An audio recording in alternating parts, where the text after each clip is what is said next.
सम्पूर्णमा नमस्कार। आज वर्ल्ड इन्भाइरोमेन्ट डे हो है। हामीहरूले चाहिँ प्रकृतिलाई बचाउनु पर्छ। जब हामीहरूले प्रकृतिलाई बचाउँछौँ, प्रकृतिलाई हामी क्लिन राख्छौँ, तब हामी पनि बाँच्छौँ। हामीहरू सबैजना बाँच्छौँ। हामीलाई अर्थले के दिन्छ?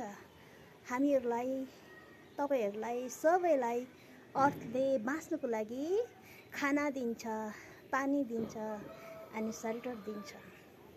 Agent it? हजुर सबैजनालाई थाहा भएको कुरा हो है।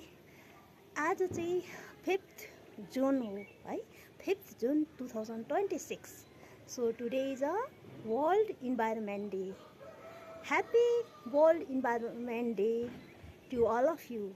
ओके, हामीहरू सबैजनाले चाहिँ रुखपातहरूलाई जोगाउनुपर्छ, रुखपातहरू धेरै रोप्नुपर्छ।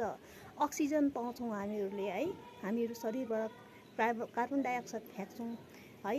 Pollution is not good for health है। पल्युसनलाई हामीले हटाउनै पर्छ।